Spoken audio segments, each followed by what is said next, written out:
제가 오늘 여기 오기 전에 참 여러분들에 대한 굉장한 소식을 들었어요. 여기는 굉장한 우리 어린 친구들이 모이고 있다, 그런 얘기 들었거든요. 맞나요? 네. 제가 한국에 온 지 얼마 안 됐는데 한국에 와보니까 우리 친구들이 그냥 독서하는 친구 별로 없고, 뭐 이렇게 자기 뭐 어떻게 살 것인가 인생에 대해서 생각하는 친구도 별로 없고, 그냥 항상 이 게임하고 그리고 막 공부하는데 찌들어서 사는 것 같아서 너무 마음이 아팠어요. 근데 이 월드 리더 스쿨이라는 이야기를 듣고 나서 우리나라에도 정말 소망이 있구나, 굉장히 마음이 충분히 됐습니다. 여러분들을 오늘 직접 만나서 이렇게 특히 일본 선교를 나누게 돼서 너무 행복하고 제가 참 기대가 되는 마음이 있습니다. 여러분들 그런가요? 네. 일본에 대해서 거의 한 달 정도 열심히 공부했다고 들었는데 많이 책도 읽고 하셨나요? 네. 어떠셨어요? 일본에 대해서 조금 이제 알게 된 것 같아요? 네. 네. 그리고 이제 이번에 7월 말에 나가사키를 중심으로 규슈라고 하는 그 큰 섬으로 간다고 들었는데 정말 참 이번 이 시간을 통해서 잘 준비하고 그리고 가서 정말 좋은 그런 시간 가졌으면 참 좋겠습니다. 제가 이렇게 제가 나누는 그 시간이 생각보다 조금 그렇게 많지는 않네요. 그래서 빨리빨리 조금 제가 준비한 것들을 보면서 우리의 이웃 일본이라는 나라가 어떤 나라인지, 그리고 지금 그런 그 나라의 기독교가 어떤 상태인지, 그리고 우리가 이웃 나라인 우리나라 교회가, 우리 믿는 사람들이 어떻게 해야 될지 이런 것들 좀 간단하게 나눌 수 있으면 좋겠습니다. 저희는 1989년, 그러니까 지금 몇 년 전인가? 꽤 오래전이죠. 이제는 그 계산하기도 좀 힘들어졌네요. 예. 맞아요. 27년 전이니까 제가 아직 20대였거든요. 아직 참 젊었어요. 그래서 우리 아이들이 지금 뭐 거의 30이 다 돼가는데, 저렇게 어릴 때 저희는 이제 OMF라는 국제선교단체의 멤버로 선교사를 나간다 하고 우리가 이제 싱가포르라는 곳에 국제본부가 있기 때문에 거기에 가서 1년을 받게 됐습니다. 근데 이때까지만 해도 아직 저희는 일본에 간다는 생각은 안 했어요. 왜냐면 일본은 그냥 가기가 싫었어요. 이때까지만 해도 그 전에도 우리가 어느 선교사로는 분명히 불렀다는 확신이 있었지만 하나님이 일본에 대해서 참 많이 말씀을 해주셨던 것 같아요. 근데 이상하게 길을 가고 싶었어요. 그리고 우리가 가고 싶었던 곳은 저기서 인도네시아였거든요. 여러분 인도네시아에 대해서 알아요? 네. 어디에 있는지도 알죠? 네. 아시아의 저 남쪽이죠.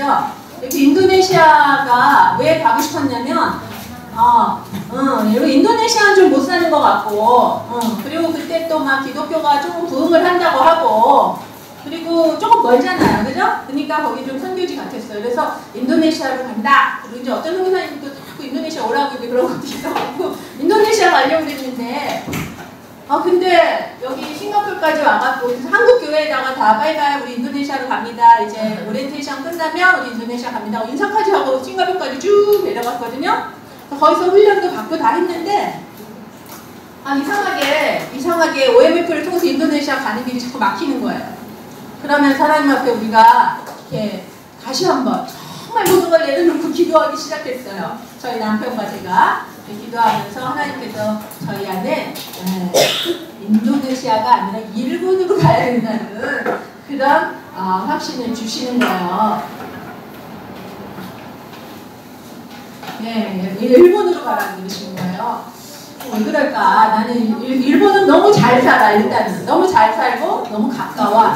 그리고 일본은, 여러분 일본 선교 역사 조금 공부했어요? 네. 책 좀 읽었어요? 네, 우리나라보다 선교의 역사가 더 길어요? 짧아요? 길어요. 웬만한 청년들 어른들보다 낫네. 예, 더 길어요. 근데도 뭐라고 불리냐면 선교사의 무덤이라고 불리는 나라예요. 선교사의 무덤. 내가 가서 그 나라 가서 괜히 죽을 일 있어? 왜 일본에 가? 부흥도 안 된다는데 내가 가서 아무리 열심히 해도 뭐 그냥 바위에 계란 던지는 것처럼 그렇게 힘든 나라라고 하는데 좀 부흥이 일어나는 곳으로 가야지 이런 생각을 했으니까 일본은 정말 가기 싫었는데 하나님이 싱가포르에서 우리를 딱 막으셨어요. 여러분 저기 바울이 막 2차 전도여행 갈 때 그 아시아 쪽으로 막 가려고 하는데 막 막으신 그 얘기 혹시 아세요? 네. 여기 이제 제가 말씀을 잠깐만 읽고 싶은데 그 얘기는 요 두 번째 성경 말씀이네요. 요거 좀 한번 같이 읽을까요? 자, 시작. 무시아를 지나 드로아로 갔는데 사람이 바울에게 보이니 마게도냐 사람 하나가 서서 우리에게 전하여 이르되 마게도냐로 건너와서 우리를 모으라 하거늘 바울이 그 한상을 보았을 때 우리가 곧 마게도냐로 떠나기를 힘쓰니 이는 하나님이 저 사람들에게 복음을 전하라고 우리를 부르신 줄로 인정함이로라. 네, 이 말씀을 우리가 이제 저희 남편하고 이제 정말 금식하면서 하나님 앞에서 다시 한번 기도하고 있는데 하나님이 사도행전을 읽는 가운데 이 말씀을 주시고 또 어떤 일본 사람의 설교를 듣게 된 거예요. 그때 마츠모토상이라는 우리나라에 와서 신학교 공부하는 그분이 우리 일본에는 한국 사람이 필요합니다. 건너와서 우리를 도와주세요. 기가 막히죠? 하나님 인도하시면 이렇게 아주 구체적이고 확실하고 그리고 명백합니다. 여러분들 하나님 앞에 그렇게 기도하세요. 내가 어떻게 살아야 합니까? 하나님. 네? 그렇게 우리가 정말 우리의 편견을 내려놓고 일본에 대한 편견들 일본 싫어 하는 우리 막 그런 마음들 있잖아요. 근데 그것도 회개하게 하시는 거야. 하나님이 저 위에 거 한번 같이 읽을까요? 시작. 베드로야 일어나 잡아먹어라 하거늘 베드로가 이르되 주여 그럴 수 없나이다. 속되고 깨끗하지 않은 것을 내가 결코 먹지 아니하였나이다 한데 또 두 번째 소리가 있으되 하나님께서 깨끗하게 하신 것을 내가 속되다 하지 말라 하더라. 이 말씀을 통해서 하나님이 우리를 막 회개하게 하시는 거예요. 하나님 앞에서 우리가 일본을 싫어했던 거예요. 우리가 일본이라는 나라는 이제 부흥이 안 돼. 너무너무 힘든 나라야.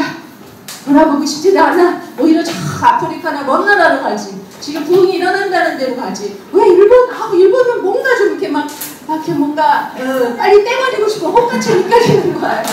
너무 불편하고 힘들어요. 그래서 일본을 잊어버리고 싶었는데 하나님이 잊어버리지 말라고 하는 거예요. 그러면서 일본에 대해서 아주 명백하게 말씀하시면서 우리를 회개하게 하셨어요. 그래서 하나님 앞에서 우리가 자 하나님의 종은 하나님이 하라는 대로 해야 돼요. 말아야 돼요. 자기가 하고 싶은 대로 하는 건 종이에요? 아니에요? 하나님이 사용하시는 사람은 하나님의 뜻에 순종할 준비가 돼 있어야 되죠. 그죠? 네. 근데 내 생각이 너무 많으면 우리가 하나님의 뜻을 분별할 수가 없는 거예요. 그죠? 그래서 내 생각을 다 내려놓고 하나님 100% 하나님의 인도하심을 받겠습니다 할 때 일본이 보이기 시작했어요. 그렇게 옆에 있고 우리 가까이에 있었던 이 나라지만 이 인간적인 모든 것들을 내려놓고 하나님 보좌 앞에 나갈 때 하나님 뜻 앞에 겸손하게 설 때 하나님께서 그 땅에 대해서 보여주시기 시작해요.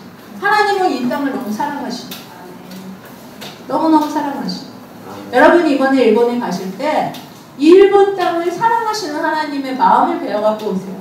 다른 거는 다 못 배워도 괜찮아요. 다른 거는 앞으로 이제 나이도 아직 어린데 뭐 앞으로 세월이 다 해결해줘요. 그렇지만 하나님이 이 땅을 사랑하시구나 그 마음을 배우시면 참 좋을 것 같아요.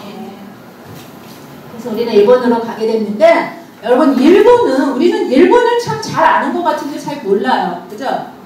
네, 멀고도 가까운 나라, 가깝고도 먼 나라가 일본인데 일본은 우리나라에서 제일 가까운 나라죠? 네. 그렇죠? 그래 안 그래요? 대답이 별로 확실하지가 않네. 가까워요? 안 가까워요? 가까워요. 자, 오늘 여러분이 암송 선고했죠? 네. 아주 가까운 나라예요. 가까운 곳부터 복음 전하라고 하셨어요, 하나님이. 그죠? 네. 예루살렘과 유대와 사마리아가 온 땅들, 그죠? 예루살렘에서 갑자기 아프리카나 아시아로 가라고 하지 않으셨죠? 네. 가까운 곳으로 물은 흐르는 거예요. 우리가 받은 축복, 우리가 받은 하나님의 사랑은 가까운 곳으로 먼저 흘러가는 게 하나님의 뜻이에요. 아멘. 일본 선교를 위해서 우리가 기도 안 해도 돼. 그 일본 선교사만 하면 돼. 일본 선교는 그냥 몇몇 사람만 하는 거야. 그게 아니에요. 우리는 사명을 받는 거야. 한국 교회 크리스천은 일본 선교 해야 되는 거야. 100%. 아멘. 알았어요? 여러분들이 선교사로 안 나가더라도 일본은 우리에게 주어진 하나의 숙명 같은 땅이에요. 숙명이 뭔지 아나? 저 데스티니. 예? 우리가 피할 수 없는 그런 사람이라는 거예요. 그런 나라라는 거죠. 예. 일본은 그렇게 가까운 우리의 이웃이다. 저희 가정, 제가 선교사로서 사역했던 곳은 그때 일본에 다시 한번 그 전지도 좀 보여주실래요? 예, 일본을 보면 자 이게 뭐예요? 홋카이도. 자 이 섬은 시코쿠, 규슈. 자 그 중에서 선교사님네 가정은 어디로 갔냐면 이 홋카이도로 갔어요. 홋카이도의 가장 큰 도시가 혹시 뭔지 아나요? 오사카? 아니요. 삿포로. 삿포로. 그래요. 삿포로. 여기 삿포로가 있어요. 그리고 혹시 여러분 미우라 하야코라고 들어보셨어요? 네. 미우라 하야코가 쓴 책 이름이 뭐예요? 제일 유명한 거.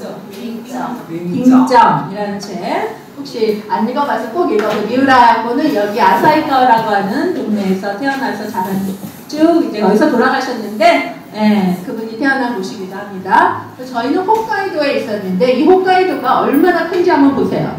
우리 남한의 사이즈하고 거의 비슷하죠? 우리 그거 몰랐죠, 여러분? 홋카이도가 이렇게 커요. 일본 면적이 우리 남한의 거의 한 3배 가까이 되는데 이 홋카이도 자체만으로도 우리 남한의 거의 비슷한 사이즈란 말이에요. 그죠? 근데 이곳에서 우리가 일을 했고 여러분들이 이번에 가시는 곳은 어디예요? 규슈에서도 나가사키 이 왼쪽에 있죠? 이 전체적인 그림을 가지고 우리가 일본을 이렇게 품을 수 있으면 좋겠어요. 그죠? 하나님께서는 일본 땅을 품기를 원하십니다. 홋카이도 사쿠라라는 곳에서 우리는 거의 한 25년간 사역을 했고요. 사역에 대한 건 나중에 시간이 있으면 조금 나중에 더 말씀을 나눠드리기를 원합니다. 삿포로인데 이 홋카이도는 눈이 굉장히 많이 와요. 그래서 추워요. 삿포로에 그 유키 마츠리가 뭔지 아시나? 면식제 가봤어요? 삿포로 가본 사람? 아직 안 가봤구나. 근데 어떻게 유키 마츠리가 눈축제라는 걸 알까? 책에서 그러니까 제가 여러분을 참 대단한 사람들이 모였다고 그래서 뭐가 대단한가 했더니 책을 많이 읽는데 요새 책 읽는 우리 어린 친구 별로 없는 것 같아요. 그죠? 맨날 이거만 하고 있잖아. 책을 읽어야 돼요. 책을 읽으면 진짜 리더가 될 수 있어요. 이 삿포로. 그래서 우리 교회는 요 근처에 어디 있었어요. 시내 중심에 있었고 이렇게 사역을 했고요. 여러분이 갈 곳은 이 규슈. 제가 이렇게 친절하게 여러분이 규슈 간다고 이렇게 이 지도까지 이렇게 제가 갖다가 붙여놨어요. 여러분들 이번에 나가사키 쪽 가시잖아요. 그죠? 일단 가시는데 규슈. 자, 그러면 이제 슬슬 일본 전체 기독교에 대해서 조금만 좀 알아볼게요. 여러분들 벌써 책 읽어서 잘 알고 계신지 모르지만 간단하게만 보면 일본 총 인구 한번 누가 읽어보지? 어떻게 시작해야 되나? 1억 2,822만 6,300명. 네, 잘 읽네. 자, 2016년 통계예요. 올해. 이게 외국인이 한 20만 명 들어있긴 하지만 지금 이게 일본 총 인구예요. 우리나라 인구는 어느 정도 되는지 아세요? 5천. 네, 그러니까 뭐 3배까지는 안 되지만 일본이 훨씬 큰 땅덩어리를 갖고 있고 인구가 많다는 거. 우리는 일본의 교회 수는 7,935개. 자, 교회 원수는 평균 교회 원수는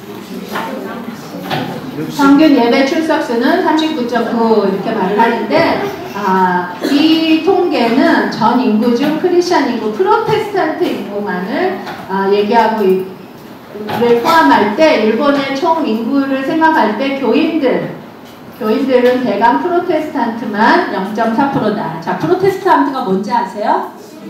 개신교. 진짜 똑똑한데 우리 좀 레벨이 다른 것 같아. 다른 쪽하고 진짜 소망이 있어요. 개신교. 또 개신교가 아닌 거는 뭐라고 그러나요? 보통 카톨릭이라고 하죠. 그래서 뭐 개신교는 한 0.4%라는 거예요. 우리나라는 전 인구의 3분의 1, 거의 반 정도까지도 기독교인이라고 하잖아요. 그죠? 그런데 전체 인구의 1%도 안 된다는 거야, 크리스천 인구가. 그 중에서도 프로테스탄트 인구는 또 0.4%밖에 안 되고, 교회 인원이 50만 명도 안 된다는 거. 50만 명이라고 그러면 보통 요새 우리나라에서 제일 큰 교회, 성공교회 같은 데도 50만 명 모이거든요. 한 교회 모이는 숫자밖에 안 된다는 거예요. 일본 전역을 통틀어서. 그러니까 크리스천이 얼마나 없는지 아시겠어요? 네. 감 조금 이렇게 숫자로 수학 잘하는 사람들은 이게 감이 올 거예요. 너무너무 조금이죠. 그리고 평균 예배 출석수가 뭐 한 40명이라고 말하지만 제가 25년 동안 일본 교회를 다녀보니까 사실 그렇지도 않아요. 한 10명, 20명 모일 때가 굉장히 많아요. 네, 거의 100명 넘어가면 굉장한 큰 교회라고 해요. 대교회예요, 대교회. 그런 상황이고, 그리고 이제 보통 1%라고 말할 때는 캐톨릭이라든가 기독교 이단들, 네, 이런 걸 포함해서 1%라고 얘기하는 겁니다. 그래서 우리는 일본 교회가 얼마나 그런 심각한 상황 가운데 있는지, 이거는 나중에, 이거는 좀 지금 설명하기 시간이 너무 없네요. 이거는 뭐냐면, 예를 들어서 여러분들이 지금 나가사키를 가시잖아요, 그죠? 나가사키에 교회가 59개가 있다는 거예요. 59개. 근데 그 중에 교회가 있는 지역은 15군데, 교회가 없는 지역은 6군데라는 거예요. 알겠죠? 그러니까 아예 교회 자체가 없는 곳이 6군데가 있다는 거예요. 그 나가사키라고 하는 현에 한 20몇 개의 도시가 있으면 그 중에 6개의 도시에는 교회 자체가 없다는 거예요. 자, 선교사님이 있었던 홋카이도는 교회가, 홋카이도만 해도 남한 사이즈라고 했는데 교회가 한 402개 밖에 없어요. 그 중에서 교회가 있는 지역은 91개 지역, 없는 지역이 88개 지역이라는 거예요. 그러니까 교회 자체가 아예 십자가를 볼 수 없는 그런 지역이 거의 어디를 가든 반 이상이라는 거예요. 알겠죠? 네, 이런 상태라는 것을 여러분들이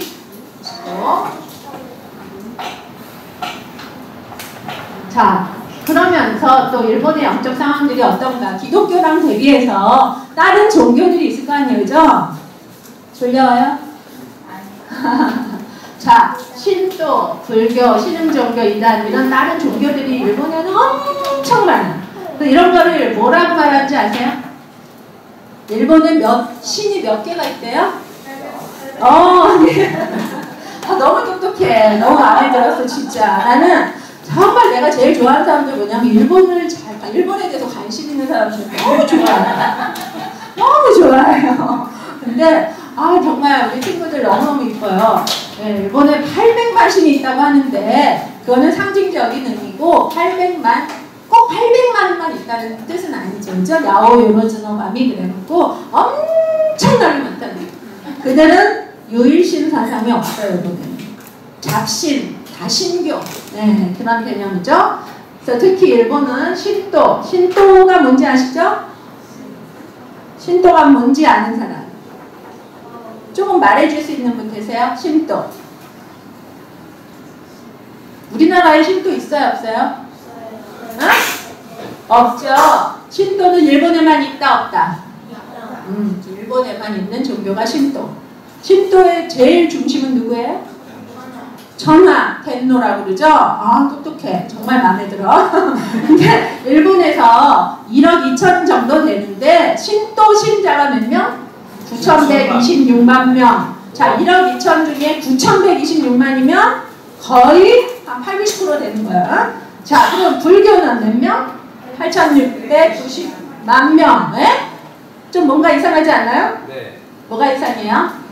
겹쳐요. 겹쳐요? 네. 아니, 전체 인구가 1억 2천 얼마인데 이거 다 합치니까 얼마예요? 네, 1억 7, 8천 되잖아요. 네. 뭔가 좀 계산 잘못한 것 같죠? 네. 네, 왜 그럴까? 맞아. 짬뽕이야, 짬뽕 한마디로. 이것도 믿고 저것도 믿어요. 신도도 믿고 불교도 믿고, 그 다음에 또 적당히 하나 정도 골라서 신흥종교. 신흥종교가 뭔지 알죠? 막 뭐 오무진리교라고 옛날에 좀 문제도 있었고, 뭐 창가학계, 뭐 하여튼 종교가 되게 많아. 새롭게 일어나는 많은 종교들. 그냥 행복의 과학 뭐 이런 종교도 있어요. 뭐 별의별 종교가 다 있어. 그런 거 신흥 종교라고 그래요. 사람들이 막 만들어내는 거야, 종교를. 내가 교주다 이러면서. 그런 신흥 종교들이 동경 같은 데는 막 엄청 빨렸죠. 그리고 뭐 이단, 기독교 이단 종파들, 그리고 뭐 조상숭배, 자기들이 어머니, 아버지, 할머니, 할아버지 돌아가시면 다 신이 되는 거예요, 그냥. 네. 그런 식으로 이렇게 종교가 많은 여러 가지 신을 섬기는 그런 나라가 일본이에요. 한 사람이 한두 개, 세 개 종교 갖는 거 그렇게 큰 문제 아니에요. 예를 들어서 일본 사람들은 태어나면 아기를 어디 데려갈까요? 신도를 보통 가요. 신도에 가서 이렇게 제사장의 축복을 받고 보통 그래요. 자, 그리고 결혼할 때는 어디로 갈까요? 교회. 맞아요. 어떻게 알았어요? 세계계. 책에서. 정말 예뻐. 네, 그래요. 교회를 가요. 왜냐면 결혼식은 교회에서 하는 게 좀 싸요. 싸기도 하고 좀 서양 문물의 여러 가지 비용이 싸요. 비용이 결혼식 비용이 뭐 신도나 불교식으로 하면 굉장히 비싸거든요. 근데 교회에서 하면 뭔가 좀 이렇게 웨스턴 스타일 갖고 좀 분위기도 있고 그러면서 뭔가 좀 이렇게 좀 자기가 모던한 사람이 된 것 같은 느낌이 드나 봐요. 이제 그런 것도 있고 그러면서 뭐 또 기독교 뭐 결혼 괜찮지 하는 이런 게 좀 있어요. 그래서 결혼식은 이제 기독교식으로 많이 하는데 여러분들이 일본에 가면 막 굉장히 큰 예쁜 건물에 십자가 붙어있는 걸 좀 보게 될 거예요. 나가사키도 있는지는 잘 모르겠는데 그걸 봤을 때 그게 교회가 결혼식장일까? 그렇죠. 예, 보통 결혼식장이에요. 아주 멋있는 건물, 호텔같이 멋있는 건물에 막 십자가 있으니까 우리 한국 사람들 와갖고 일본에도 교회가 이렇게 많네, 너무 좋다 막 이러는데 사실은 결혼식장 경우가 많아요. 그 정도로 정말 재미있는 민족이죠. 그리고 인생을 살다가 병이 걸리고 힘들고 고통이 너무 많아. 그러면 어디로 갈까요? 교회. 그렇지, 신흥종교. 신흥종교 같은 데로 가려고 거예요. 너무 똑똑해요. 네, 물론 교회도 가고 절도 가고 뭐 신사도 가고 다 가죠. 하지만 그래도 자기의 어떤 문제를 해결하고 싶을 때 내가 병이 심각한 질병이 걸렸을 때 보통 신흥종교들이 일본 사람들을 어떻게 막 유혹하냐면 여기로 와서 헌금 바치고 뭐 기도 받고 뭐 한 병다나 그리고 막 뭐 이렇게 하면 돈 벌어 이런 식인 거예요. 우리가 이 세상을 이렇게 잘 살 수 있어, 건강하게 잘 살 수 있다는 그런 종류의 종교들이 신흥 종교에 많기 때문에 힘들 때는 신흥 종교를 막 찾아다니는 거예요. 그냥 자기의 목적을 위해서 다니는 거죠, 그죠? 네. 그곳에 있는 어떤 신 존재가 굉장해서가 아니라 자기의 목적, 자기의 문제를 해결받기 위해서 그런데 막 가는 거죠. 그리고 죽을 때, 장사 지낼 때는 어디로 갈까요? 절. 그래요. 지금 일본의 불교는 뭐냐면 장례식 종교예요. 장례식. 그러니까 거의 다 장례식은 불교식으로 해요. 그 이유에 대해서 나중에 또 설명을 할게요. 이런 설명하면 오늘 한 2시간 얘기해요. 그래서 이런 식으로 일본이 이런 영적 상황 속에 있다는 걸 여러분들이 생각해 보세요. 이것과 기독교가 어떻게 다른지를 보시면 좋겠습니다. 자, 일본 교회는 그런 상황 가운데 지금 자립을 할 수 있겠어요? 없겠어요? 자립이라는 건 뭐예요? 스스로 일어나는 걸 말해요. 자기 혼자 자기 문제를 해결하는 거예요. 일본 교회가 스스로 자기 나라를 하나님께로 인도하기에는 너무 버겁다는 거예요. 인구의 적어도 5%가 크리스찬이면 선교사들은 나와도 된다고 보통 선교학자들이 얘기해요. 인구의 5%가 크리스찬이다. 그러면 그래도 자립할 수 있는 힘이 그들에게 있다는 거예요. 그렇지만 1% 미만일 때에는 이거는 스스로 자립할 수 없다는 거예요. 그럼 어떻게 해야 돼요? 누군가가 도와주러 가야 돼요? 안 돼요? 내 옆에 있는 사람이 넘어져서 혼자 못 일어나는데 나 혼자 이렇게 걸어가면 돼요? 안 돼요? 옆에 누워서 지금 막 죽어가는데 나 혼자 모른 척하고 가면 돼요? 혼자 일어날 수 있는 사람은 혼자 일어날 수 있게 해줘야겠죠? 혼자 일어날 수 있는데 내가 일으켜줄게 막 그럼 짜증날 거 안 나죠? 짜증나지. 나 혼자 할 수 있는데. 근데 혼자 못 일어나면 그래서 일어나 우리 같이 가자. 나 너랑 같이 갈래. 이렇게 말해주는 게 진짜 이웃이죠? 네. 우리나라는 일본의 이웃이에요? 아니에요? 그래서 일본 땅에 이런 기독교 정말 이런 부분에 대해서 우리가 관심을 가져야 되는 거죠. 그래서 일본을 세계 유일의 거대한 미전도 종족이라고도 말해요. 미전도 전도라는 게 뭔지 알죠? 네. 전도가 unreached people 그래놓고 정말 복음화가 아주 안 되는, 물론 뭐 조금 이거에 대해서는 여러 가지 말이 있지만 그렇게도 말할 정도로 일본은 심각하다는 거예요. 문제가. 교회들이 그래도 그 별로 되지도 않은 교회가 또 왜 이렇게 교파가 많아지고 한 200개 되는 거 200개. 교파가 엄청 많아요. 그러니까 하나가 되지 못하는 경우가 굉장히 많죠. 목사와 헌신자가 부족합니다. 전 교회가 몇 개 정도 있다고 아까 얘기해드렸는데 그 중에 거의 15%는 목사님이 없어요. 우리나라에 목사님 많이 계세요, 안 계세요? 계세요. 일본에 가셔야겠어요, 안 가셔야겠어요? 가셔야겠어요. 중국에만 가면 돼요, 안 돼요?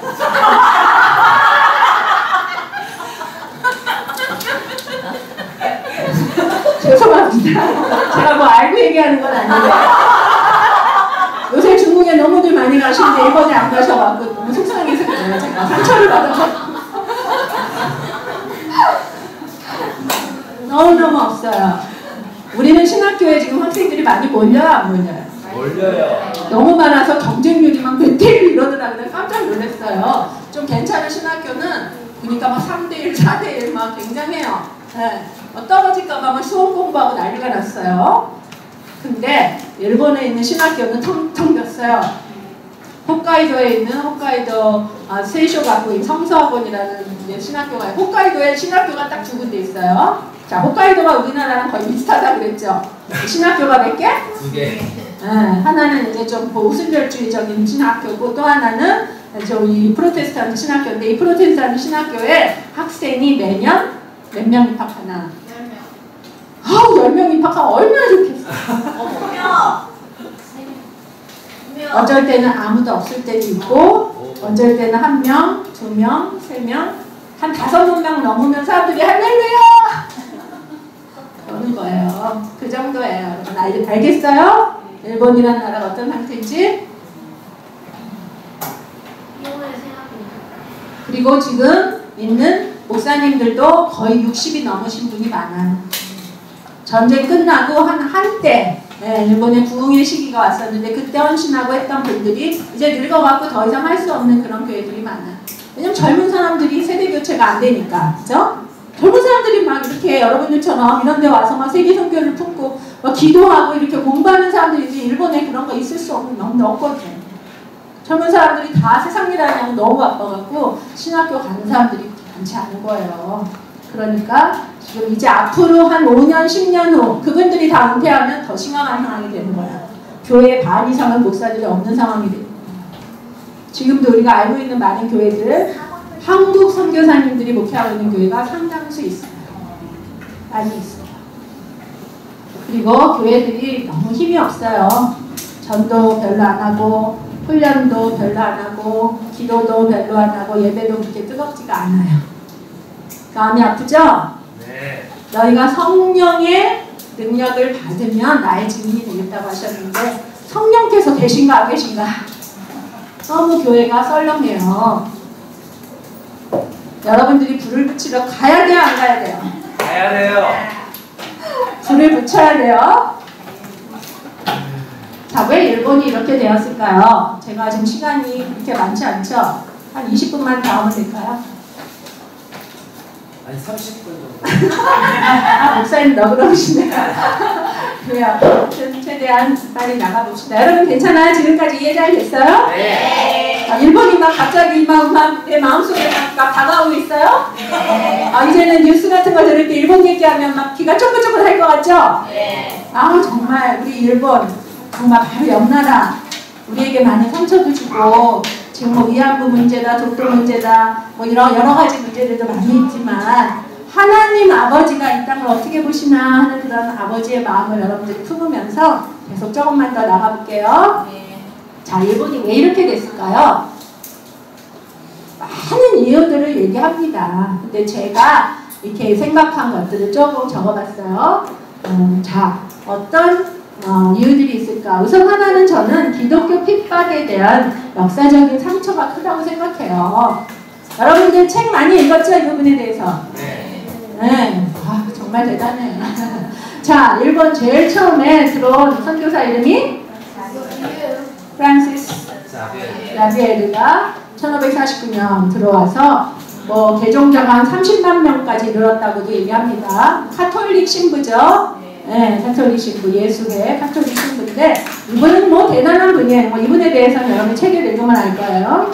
자, 그 이후에 1587년 처음에는 깜빡 이렇게 반짝했죠, 그죠? 네, 잘 부흥을 했었지만 1587년에 기독교 금지령이라는 게 떨어졌어요. 토요토미 히데요시 여러분 공부한 적 있죠? 네. 누구예요, 이 사람이? 임진왜란을 일으킨 사람이에요. 자, 임진왜란을 일으켰을 그 당시에 일본에 저 규슈를 중심으로 또 저 혼슈 어느 일정 지역을 중심으로 엄청난 캐톨릭의 리바이벌이 있었다는 거예요. 아시겠어요? 네. 그 토요토미 히데요시가 자기가 정권을 잡고 있었을 때 보니까 막 이 캐톨릭 신자들이 굉장하게 일어나고 있었던 거예요. 그래서 어떤 얘기까지 있었냐면 임진왜란 때 외군들이 우리나라 막 쳐들어왔잖아요. 그 사람들이 와갖고 막 기도도 하고 그렇다는 얘기가 있어요. 우리나라로 보면 이 사람들 나쁜 짓을 한 거지만 그 중에 캐톨릭 신자도 엄청 많아서 와서 전도하는 사람도 많이 있고 그런데 여러분이 책을 읽으면 그건 알 수 있어요. 알겠어요? 그때 그 시절 알겠죠? 네. 토요토미 히데요시 그러면 임진왜란이 일어났을 당시에 일본에 캐톨릭이 엄청난 부흥이 있었다. 거의 한 30만 명 가까이. 그렇지만 토요토미 히데요시는 의심하기 시작한 거예요. 갑자기 캐톨릭이 막 번져가기 시작하니까 좀 두려워졌어요. 그래갖고 이거 어떻게 되는 거야? 이 정도까지 나가면 안 되는데? 조금 이게 컨트롤하기가 힘든데? 막 이렇게 되면서 막 일본 침략을 하려고 한다 기독교가 막 이런 오해를 하면서 이제 핍박을 하기 시작했는데 그때 1592년 무슨 일이 있었어요? 26명의 신자가 나가사키에서 십자가에 달려 죽는 사건이 있었죠. 십자가에 달려 죽은 건 예수님만 달려주셔서 죽으셨다고 생각했는데 그렇지 않죠? 일본에도 이런 일이 있어요. 여러분 이번 나가사키에 가면 아마 여기 방문하실 거라고 생각해요. 그죠? 네, 굉장한 핍박이 있었습니다. 그리고 1614년에서 1635년 사이 도쿠가와 이에야스 토요토미 히데요시 다음 장군이에요. 그 사람이 있었을 때는 이제 본격적으로 핍박을 하기 시작했어요. 본격적으로. 그래갖고 거의 28만의 신자를 죽이거나 박해했어요. 후메라는 거 들어봤죠? 네, 책 읽었으니까 다 알죠. 네. 그러면서 그러면서 크리스찬들이 너무 힘드니까 또 여기 보니까 무슨 책 읽었다고 그랬지? 침묵? 침묵 읽은 사람. 자, 북하와칼 읽은 사람.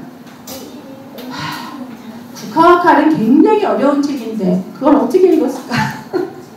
선교사 생활 오래 했어도 참 어려운 책이에요. 그 책은 만화책으로 읽었어요. 예. 어쨌든 대단해요. 우리 친구들 정말 저 너무너무 마음에 들었어요. 예, 그런 책들을 보면 우리가 많이 알 수 있어요. 그래서 그때 신자들이 너무너무 무서워서 카쿠레 키리시탄이라고 들어봤어요? 네, 이것도 잘 알죠? 예, 숨어갖고 신앙생활을 하는 거예요. 그래서 거의 한 250년 동안 숨어 지냈어요. 근데 나중에 1865년 3월 17일 이제 이때 다시 개신교 선교가 시작되면서 카톨릭 신부도 들어오고 프로테스탄트 선교사들도 들어왔을 때 이 사람들이 나타나서 신앙 고백을 했다는 그런 기록이 있습니다. 이 정도로 얼마나 무섭게 핍박했는지 몰라요. 저희가 있었던 홋카이도에도 도망을 왔었다고 해요. 자, 규슈에서 홋카이도가 얼마나 멀어요, 그죠? 그 먼 길을 몇백 년 전에 어떻게 도망을 왔겠어요? 그 정도로. 그래서 저희가 홋카이도에서 이렇게 여행을 하다 보면 거기에 가미노무라라는 그런 지역이 있어요. 이게 뭐냐면 하나님의 마을이라는 그 마을 동네 이름이 하나님의 마을이에요. 아마도 그 동네에 카톨릭 크리스찬들이 와 있었지 않았나 상징적으로 그 도시 이름을 붙였다는 그런 생각을 했는데 그 정도로 엄청난 박해가 있었어요. 이게 얼마나 철저한 박해로 이어졌는지는 제가 조금 더 여러 가지 얘기를 여러분에게 좀 해드리고 싶은데 지금 시간이 좀 없어요. 네, 시간이 없어서 불교를 중심으로 이때 완전히 기독교인들을 그냥 완전히 발전을 시켜버리려는 그런 정책을 폈기 때문에 뭐 기독교인이란 말만 꺼내도 뭐 무섭게, 그리고 어떤 식으로 했냐면 마을마다 데라우케라는 제도를 세웠어요. 데라우케라고 혹시 들어보셨어요? 데라우케라는 건, 데라라는 건 뭐냐면 절을 말해요. 절. 이때 이 도쿠가와 이에야스가 이제는 불교를 중심으로 개편을 하는 거예요. 막 청주교식 싹 죽여버리고 불교를 중심으로 하는데, 어떻게 하면 그게 철저하게 되냐면 동네별로 절을 정해줘요. 절. 그래서 죽은 사람은 다 불교에서 제사 지내요. 다 불교식으로 장례식을 치러.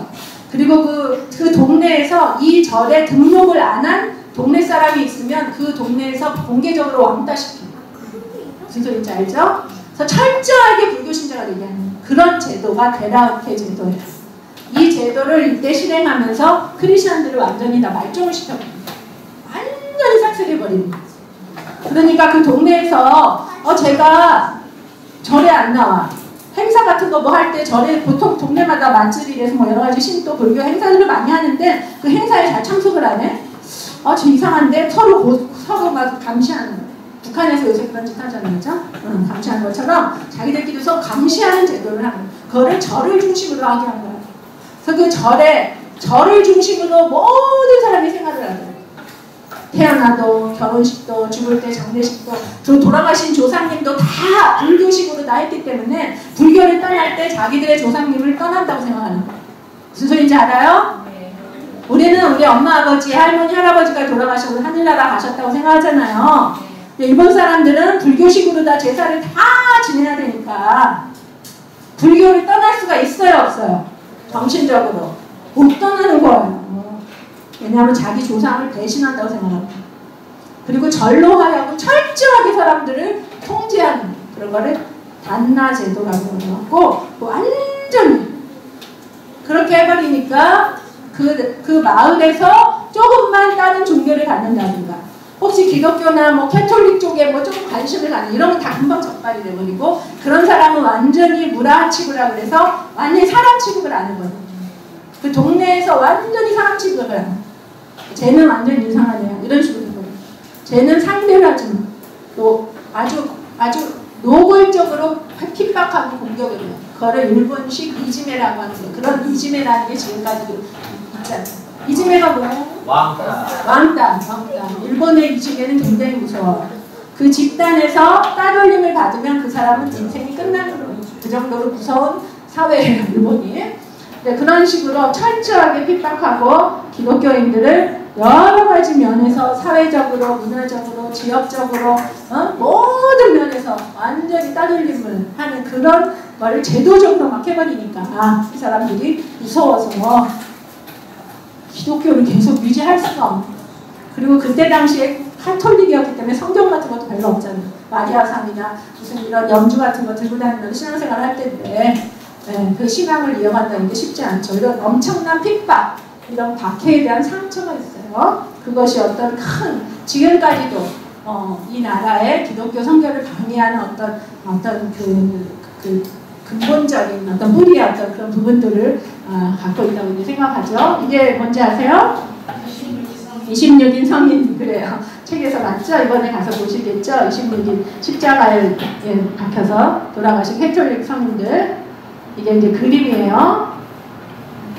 그거를 이제 그림으로 묘사한 거죠. 자, 그리고 저는 두 번째로 왜 일본에서 이렇게 기독교가 뿌리를 안 내리나, 또 하나의 이유는 국가신도의 지배를 받게 되었다 하는 그것을 하나로 들게 되는데, 국가신도가 뭘까?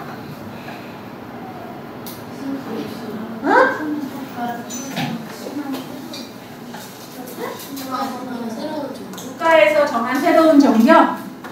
그래, 그것도 맞아. 천황 섬기는 거, 그래, 그것도 맞잖아. 아주 중요한 얘기 해줬어요. 정말 똑똑해요. 이제 일본이 그렇게 쭉 오다가 나중에 여러분 1858년 미국에 들어와서 페리 함대라고 들어봤어요? 네.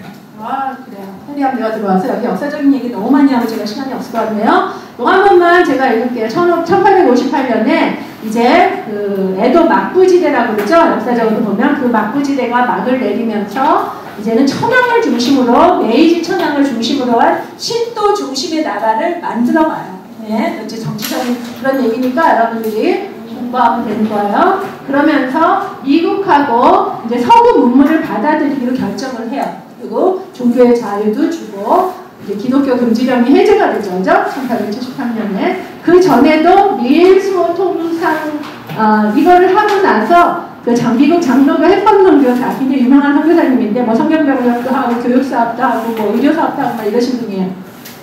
이런 선교사님들이 들어오셨지만 이때는 정해진 구역에서 정해진 일밖에 못했어요. 그렇지만 1873년에 기독교 금지령이 이제 공개적으로 해제가 되면서는 기독교 개신교 선교사님들이 엄청 많이 들어오게 됐어요. 엄청 많이 들어오게 됐고 그런데 잘 나가다가 이제 메이지 천황을 중심으로 1889년 제국헌법, 황실전법 뭐 이런 걸 발표를 하더니 자 1890년 한번 같이 읽을까요? 시작! 헌신으로 예배하는 국가신도가 모든 종교에 의해서 그러면서 나중에 일본이 무슨 전쟁을 일으켰어요? 이거를 또 뭐라고 말해요? 제2차 세계대전이라고 하죠. 유식해. 진짜 멋있어. 너무너무 유식해. 네, 공부를 많이 해야 돼요. 우리가 선교사가 공부 많이 해야 훌륭한 선교사가 될 수 있어.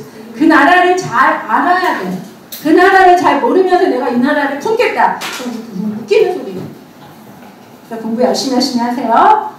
자, 천황을 현인신으로 예배한다. 현인신이 뭐예요? 살아있는 신. 현인신. 아라히토 감이라고 일본말로 현인신. 이 천황이 우리 일본국의 신이다. 다른 나라의 신이 아니라 우리 일본 나라의 신이다. 이렇게 선포를 해버렸어. 그러면서 국가신도 이 나라의 중심에 천황이 있다. 그러므로 다른 모든 종교는 그 밑에 들어가야 된다. 말이 돼야 안 돼요? 갑자기 사람이 신이 돼버렸어. 그리고 그 신을 중심으로 일본 국민은 하나가 되어야 된다. 그러면서 그 신 밑에서 모든 사람, 그 천황 밑에 자기의 자리를 잘 지키고 자기가 해야 될 일을 성실하게 수행하고 서로 잘 이렇게 화합하고 그걸 일본의 와, 화합할 때 화자, 와의 정신이라고 그런 거를 막 강조하기 시작하는 거예요. 그래서 우리 일본 국민은 천황을 중심으로 하나가 되고 일치를 이루고 조화를 이루고 와를 이루는 민족이다 이러면서 다른 모든 종교를 인정해. 기독교 인정해. 다 인정해. 근데 천황 밑에 들어와야 돼. 와. 말이 돼요 안 돼요? 안 돼요. 심각하죠? 자 우리 기독교 10계명 제1계명 뭐예요? 저는 나 외에 다른 신들을 내게 두지 말라. 나 외에 다른 신을 두지 말라고 그랬는데 하나님이 천황 밑에 들어가야 될 판이야 지금. 이 천지창조 하신 이 하나님이 천황 밑에 들어가야 될 판이니 이게 가슴을 칠 내로리시 아니야. 그거를 국가가 그냥 그렇게 선포해버렸어. 그거를 제국헌법 이런 칙령을 내려버렸어. 그러면서 너희들은 이 천황을 위해서 싸워라. 우리가 이 동남아시아의 사람들을 해방시켜줘야 된다. 그래서 그때 그 일본에서 사절단을 유럽에 보내갖고 막 유럽 물부를 공부하게 하고 막 이러면서 배워갖고 온 게 뭐냐면 식민정책. 그때 한참 막 제국주의 막 이런 것들이 있었잖아. 아무리 뭐 이런 거 잘한다고 해도 힘 있는 자가 이기는 거야. 그런 거를 나쁜 걸 배워왔어. 그래갖고 일본이 이제 동남아의 모든 미개한 민족들을 우리가 이제 도와주겠다 뭐 이런 식으로 하면서 전쟁을 하기 시작한 거야. 도와주기로 이러죠. 서구 제국주의의 흉내를 내기 시작했어. 그게 바로 태평양 전쟁이에요. 그러면서 천황을 중심으로 일본뿐만 아니라 동남아 지역을 우리가 해방시킨다라는 그런 뜻이에요. 그래서 우리나라는 어떻게 됐어요? 한이다. 네, 식민지 생활을 했어야 되잖아요. 그죠? 자, 이 천황의 영향력이라고 하는 거는 일본 민족의 뿌리 근간을 이뤄요. 그래서 이때 태평양 전쟁에서 일본이 졌어요, 이겼어요? 졌어요. 결국은 졌죠? 네, 그리고 천황은 나는 더 이상 신이 아니야 고백도 했어요. 그렇지만 일본 사람들은 끝까지 지금도 그들의 마음속에 천황은 우리의 아버지야. 그런 마음이 있는 거예요. 무슨 소리인지 아시겠어요? 자기는 신이 아니라고 했음에도 불구하고 사람은 진짜 참 하나님을 모시고 있지 않으면 누군가를 신으로 만들고 싶은 거예요. 그죠? 그래서 우상을 만들잖아요. 맞아요. 일본인들의 마음 중심에는 늘 천황에 대한 그런 막 그리움, 사모함, 그 의지하고 싶은 마음, 천황을 중심으로 우리나라가 다시 일어나야 돼 하는 이런 마음들이 있는 거예요. 자, 이 신도, 국가 신도의 이때에 이게 다 정치가들이 뒤에서 하는 일이죠, 그죠? 정치가들이 뭐 천황을 올렸다가 내렸다, 뭐 불교를 세웠다, 기독교를 뭐 사용했다, 막 이게 다 정치가들이 하는 일이지만 어쨌든 이때 이런 시대적인 그런 국가 신도의 영향 때문에 지금까지도 일본 기독교는 엄청난 데미지를 입었다라고 저는 생각합니다. 자, 메이지 천황, 메이지 유신 들어보셨죠? 최초의 이제 그런 개신 그런 게 일어나면서 메이지 천황을 중심으로 그런 국가 신도가 정착을 하기 시작했죠. 자, 그림 보세요. 앞에 보세요. 자, 그다음 잘 사람들은 뭐 하는 것 같아요? 이게 언제적 사진일까요? 다 써놨어 위에. 저는 쉬운 질문밖에 안 내. 몇 년? 1937년. 자, 이 일본 군인들, 자, 나이가 뭐 한 15살부터, 응?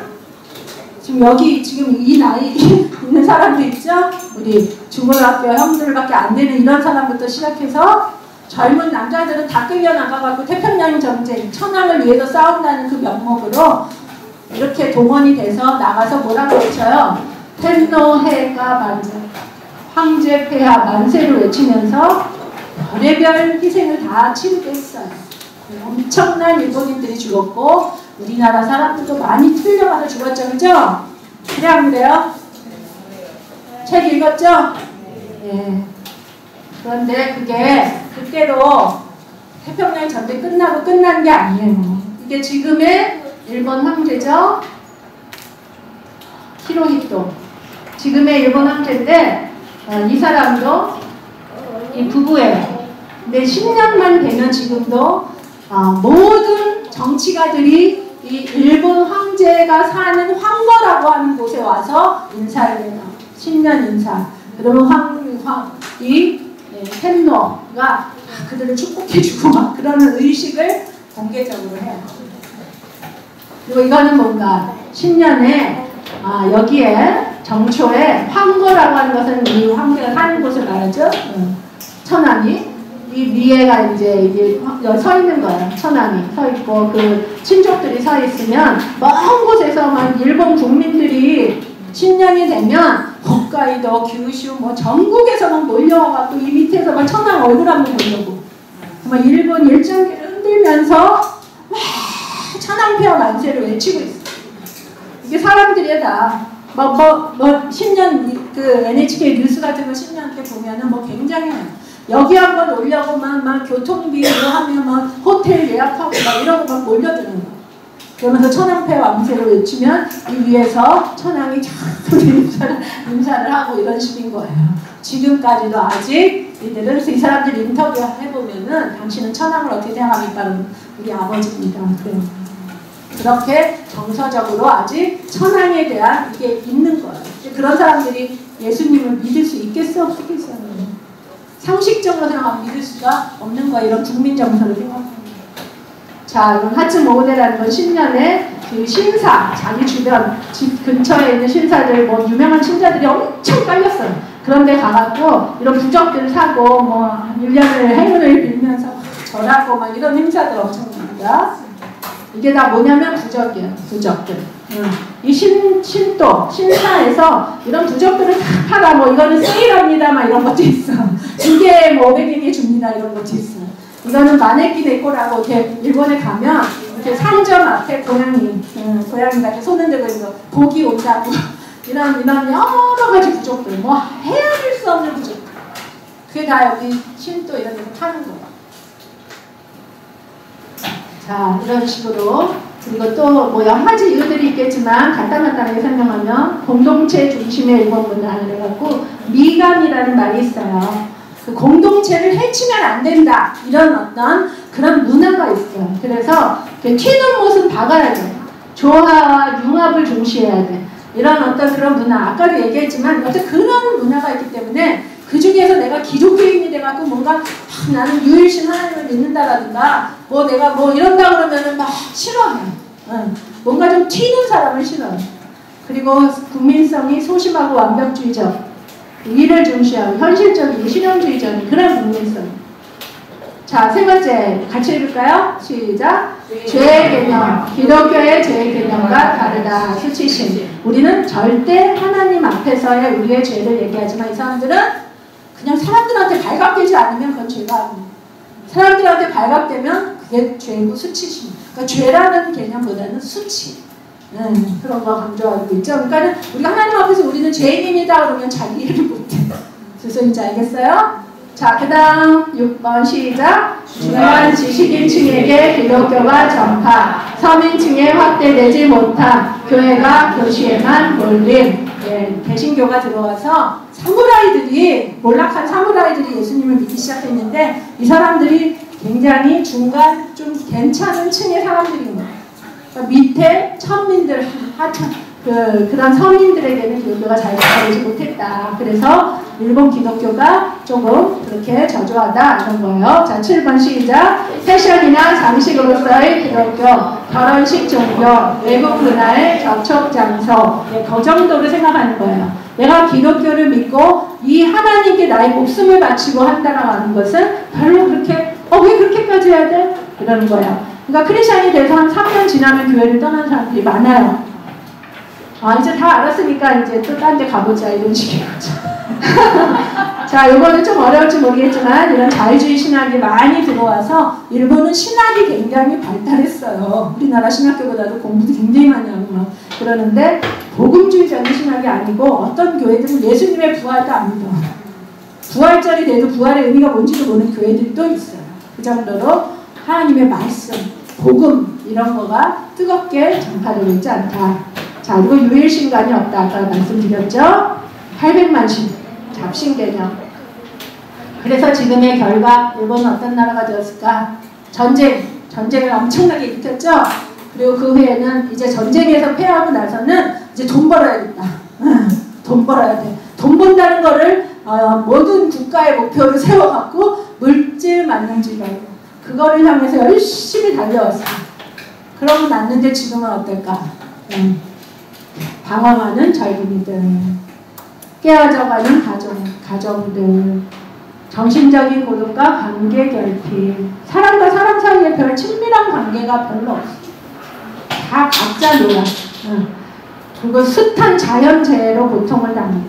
지금 여러분 이번에 가는 규슈에 뭐가 일어났어요? 네. 후쿠시마 원자력 발전소 방사능에 대한 오염 공포 때문에 굉장히 힘들어. 또 그런 가운데 의상숭배, 신흥종교 피해자로 전락해가요. 이 정신적인 문제들이 엄청 많아요. 있을 수밖에 없겠죠, 그죠? 참 하나님을 알지 못하니까 마음이 공허할 수밖에 없어요. 그러면서 가정도 깨지고 여러 가지 많은 문제들이 있다는 거예요. 그림 몇 개만 보여드릴게요. 자, 이건 뭐냐면 일본에 24 살에 죽은 천재 화가가 있어요. 테츠아 이시아는. 밤이 걸어갑니다. 일본에 여러분 히키코모리라고 들어보셨어요? 네. 히키코모리. 우리나라 말로는 은둔형, 외톨이 뭐 이렇게 얘기하는데 아주 굉장히 일본 사람들 국민성이 아주 극단적인 내성주의. 우리나라 사람들은 이렇게 뭐 싸우기도 하고 뭐 풀기도 하고 소리도 지르고 그러면서 또 친해지고 그러는데 일본 사람들은 한번 싸웠다 하면 그냥 그 관계는 끝장나는 거야. 싸우기 전까지 아주 잘해야 돼. 싸우면 끝장, 더 이상 얼굴 볼 생각하면 안 돼. 그런 식이에요, 국민성이. 그래서 좀 자유하지 못한 이런 부분들이 있는 거를 이 화가는 이렇게 표현을 했어요. 이런 식으로 외톨이들이 많아요. 방에서 하루 종일 안 나와. 혼자 그냥 텔레비 보고 라디오 듣고 그냥 책 읽고 이런 식의 사람들이 많다. 특히 젊은이들 중에 많아. 젊은이들. 그래서 이 사람들을 집에서 끌어낸다는 게 얼마나 힘들겠어. 불쌍하죠. 밖에 나가서 사람들한테 무슨 신뢰가 되는 행동이나 무슨 뭐 폐가 되는 행동을 하면 그 사람은 인간 취급을 못 받는 사람이에요. 그러니까 아예 안 나가는 거예요. 그런 사람들이 많아. 히키코모리라고 해서. 그러니까 잠깐 컨비니언스 스토어 가갖고 김밥 같은 거 사다가 먹고 하루 종일 집에 있는 청년들이 많다는 거예요. 그걸 히키코모리라고 해. 그리고 지진은 계속 터지죠. 이게 5년 전에 일본 동북부에서 일어난 규모 7.9 강진. 이때 저는 홋카이도에 있었어요. 홋카이도까지 엄청 흔들렸어요. 네. 이것이 이번에 여러분이 가게 되는 규슈, 구마모토 지진 현장입니다. 이렇게 하는 가운데서 제가 이미 많이 말씀을 드렸지만 우리 이웃, 우리는 어떻게 해야 됩니까?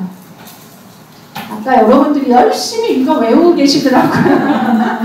이거 보고 목사님이 이 성경 구절을 결정을 하셨는지 잘 모르겠지만 자, 이거 뭐 안 보고도 외울 수 있겠다. 그죠? 한번 합시다. 시작! 오직 성령이 너희에게 하시면 너희가 눈을 감고 예루살렘과 온 유대와 사마리아와 땅끝까지 이르러 내 증인이 되리라. 자, 우리나라가 일본을 품어야 되고 일본 선교를 해야 되는 이유. 여러분 여기까지 다 들었는데 나는 일본 선교 관심 없어요. 그러면 안 되죠. 그죠? 예, 우리는 품어야 돼요. 하나님의 뜻이에요. 한국 교회가 일본을 품는 건 하나님의 뜻이. 기도 안 해봐도 돼, 그러면. 기도 안 해봐도 돼. 그냥 벌써 써있어, 성경에. 이미 성경에 써있는 거는 기도 안 해봐도 되는 거예요. 성경 말씀 읽고 아멘 하면 되는 거예요. 그쵸? 그리고 우리나라는 지리적으로 물론 가깝지만 인종적으로도 DNA가 80%가 일치한대요. 네. 그 정도로 일본인들하고 비슷하게 생겼잖아요. 일본 사람 같이 생기지 않았어요? 아리가토 고자이마스. 가까운 이웃이에요. 그래서 그리고 일본어도 우리나라 언어하고 문법적인 구조가 비슷해서 우리가 일본어 배우기도 그렇게 어렵지 않아요. 물론 들어가면 들어갈수록 어려운 부분도 있지만 그래서 우리는 일본 선교를 안 할 수 없어요. 나같이 이렇게 도망가다가 다시 끌려왔어. 그리고 일본은 강도 만난 이웃이에요. 우리가 아까도 말했지만 엄청난 기독교 핍박이 있었고 전쟁도 일으켰지만 그거는 정치가들이 일으킨 거지 일본 국민이 일으킨 게 아니에요. 그들은 희생자예요. 그죠? 뭐 천황폐하 만세하면서 나간 거 그 사람들이 뭐 선택한 것도 아니고 그냥 정치가들이 이렇게 얘기하니까 그런가 보다 하고 나가서 그냥 죽은 거예요. 그죠? 그 사람들은 강도 만난 이웃인 거예요. 너무 불쌍한 거예요. 제가 얼마 전에 기도하는데 선교사님한테 굉장히 어려움이 있었어요. 그래서 너무 마음이 힘들고 슬퍼서 밤에 하나님 앞에 기도하는데 내 문제를 놓고 많이 기도하는데 그때 하나님이 일본 열도를 다시 생각하게 하셨어요. 그러면서 그렇게 눈물이 나게 하시더라고요. 왜 그랬냐면 나는 내가 이렇게 힘들 때 내가 아버지하고 부를 수 있는 참 하나님이 계시지만 우리 일본 사람들은 그렇게 힘든데 아버지하고 기도할 수 있는 그 참 하나님을 알지 못해요. 그 생각하니까 마음이 무너지는 거예요. 너무너무 아프죠. 나는 내 문제 갖고 나가서 기도했지만 그 기도하다가 하나님이 일본인들에 대한 마음을 보여주시기 시작했을 때 나는 너무너무 마음이 무너져서 일본 사람들이랑 하면서 울다가 그 기도를 끝냈어. 내 문제를 놓고 기도할 수가 없어. 아무리 인생이 힘들고 여러분들 아무리 힘들어도 우리는 기도할 수 있잖아요. 참 하나님, 살아계신 하나님이 앉아있고 일본 사람들은 이렇게 온갖 무상에 시달리면서 갈 곳이 없어. 하다 안 되니까 젊은이들이 집안을 방콕이라고 그냥 처박혀서 나오지 않아. 그 사람들에게 참 하나님을 알려줘야 되잖아. 시간이 다 돼서 이거는 저희가 사역했던 교회들의 모습인데 하나님이 그래도 역사하세요. 지금도 일하세요. 엄청난 일들을 많이 하셨어요. 우리 선교 보고는 나중에 기회가 있으면 또 하겠지만 하나님은 엄청난 일을 신도 제사장이 예수 믿고 구원받았어요. 그 땅을 바쳐서 교회당을 지은 것이 이 기적의 톤된 예배예요. 여기가 이 톤넨이라는 지역의 신사의 제사장의 땅이었어. 땅을 그 신도의 제사장이 예수 믿고 그 아들도 예수 믿고 손자 손녀도 다 예수를 믿어갖고 원래 신도 제사장은 대대로 해야 되는 건데 종자가 끊겨버렸어. 그래서 그 신사에는 지금 제사장이 없어요. 톤넨 신사는. 그런 기적이 지금 일어나고 있습니다. 아멘. 그래서 믿음으로 나가는 사람들에게 하나님 기적의 역사를 일으키십니다. 이건 우리가 그 후에 사역했던 삿포로 국제그리스도교회 이 건물 하나님이 기적적으로 경매를 주셨어요. 있을 수 없는 일이에요. 여기 주인이 불교 신자였는데 기독교의 하나님이 기적을 일으키는 거 보면서 일본에서 기독교는 너무 가난하고 막 목사님들도 너무 막 초라하고 막 이미지가 안 좋았어. 근데 니네 하나님 굉장하다. 이 주변에 엄청난 간증거리가 됐어. 우리 단기 선교팀들 와서 코리안 나이시랑 행사했을 때 사람들 이렇게 몰려왔어. 어린이들도 힘들지만 계속하면 모입니다. 이거는 제가 조금 더 지금보다 젊었을 때고요. 우리 어린이들, 제가 이렇게 어린이들 사진만 조금 더 추려왔어요. 왜냐면 여러분들하고 좀 동감할 수 있을 것 같아서. 어른들 사역도 많이 해요.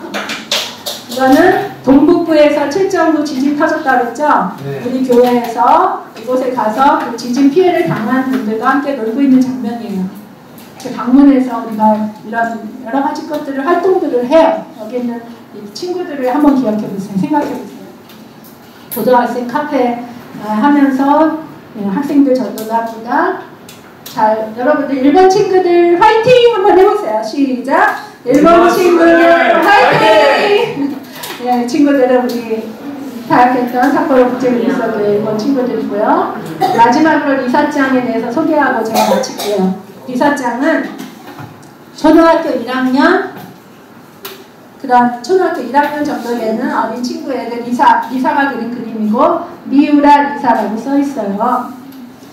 이 친구는 여러분들 중에 우리 집에서 나밖에 교회 다니는 사람 없다 이런 사람 있으면 손 좀 들어봐요. 없죠? 여러분들은 그럼 여기 어떻게 오게 되셨어요? 엄마 아빠가 너 여기 이런 데 가보면 어떠니 해서 오신 분들이 많죠. 일본에는 여러분 같은 사람이 있을까 없을까요? 얼마나 축복받았는지 몰라. 리사장은 교회에 자기 발로 걸어왔어. 우리가 선생교회 사역하고 있을 때 자기 발로 걸어왔어. 그래서 주일학교 예배 참석을 했어요. 그러면서 참 하나님에 대해서 알게 됐어요. 그리고 예수님을 믿었어요. 그러고 나서 자기네 집에 갔는데 아버지가 어떤 사람이었냐면 항상 여기저기 고속도로 같은 거 공사하러 다니는 사람이라 일본 전역을 누비고 다녀. 그래갖고 집에는 오면은 하루 며칠 있다가 또 나가. 그러면 아버지를 기다리면서 항상 아버지가 사고 안 나갈까 걱정이 되는 거야. 엄마도 아직 교회 가고 얘 혼자 왔어. 근데 어느 날 이 리사장이 집에서 엄마가 이렇게 가보니까 리사장이 안 보이더래요. 얘가 어디로 갔지? 어디서 중얼중얼하는 소리가 나더래. 보니까 커튼 뒤에 애가 이렇게 앉아갖고 무릎 꿇고 리사장이 기도를 하고 있더래. 울면서. 누구를 위해서 기도했을까? 아빠를 위해서 기도한 거예요. 아빠가 지금 이렇게 감기 걸려서 많이 힘드신데 또 이 추운 겨울에 또 도로 공사하려고 막 여기저기 다니면서 가셔야 되는데 언제 근데 굉장히 위험한 일이기 때문에 아버지가 언제 돌아가실지 모른다는 얘기를 내가 언제 들은 적이 있는 거야. 그래서 나는 우리 아빠가 예수님 안 믿으면 안 되는데 예수님 안 믿고 그냥 갑자기 사고 현장에서 돌아가시면 어떡해요. 안 되잖아, 그죠? 예수님을 믿어야 천국 간다는 얘기 들었기 때문에 리사장이 아버지가 이번에 예수님 믿고 갈 수 있도록 그렇게 기도를 했어요. 근데 어느 날 밤에 리사장이 우리 집에를 리사장 아버지가 우리 집에 찾아왔어. 미우라상이라는 아버지가 우리 집에 찾아와서 똑똑똑 하면서 센세는 목사님을 센세라고 그래. 일본에서는 제가 저기 목사님하고 성경 공부 좀 하고 싶다고 찾아왔어. 니고데모가 예수님 찾아온 것처럼. 그래갖고 아이고 어서들 웬일이시냐고. 사실은 우리 리사가 교회 다니기 시작하더니 지금 기도를 그렇게 하는데 걔가 커튼 뒤에서 울면서 나를 위해서 기도했다는 얘기 듣고 자기가 너무 감동을 받았어요. 그래서 도대체 우리 딸이 믿는 이 이 기독교가 뭔지를 좀 알고 싶어서 왔습니다. 그래서 그분하고 성경 공부를 시작하고 이분이 세례를 받고 예수님을 믿었어요. 그 이후에 리사창 엄마도 예수님을 믿었어요. 여러분, 일본 안에 비록 기독교가 많이 전파되진 않았지만 그렇지만 하나님께서 이렇게 여러분같이 어린 친구들의 마음도 움직이셔서 그 가정을 구원하시고 지금도 구원의 사역을 하고 계시다는 걸 믿으세요. 그리고 지금 이렇게 여러분들이 다양한 축복을 누리면서 신앙생활을 하고 있는데 이번에 방문했을 때 그 땅을 정말 하나님 아버지의 마음으로 품으시고 그렇게 돌아오셨으면 참 좋겠습니다. 좀 길어졌습니다. 죄송합니다. 자.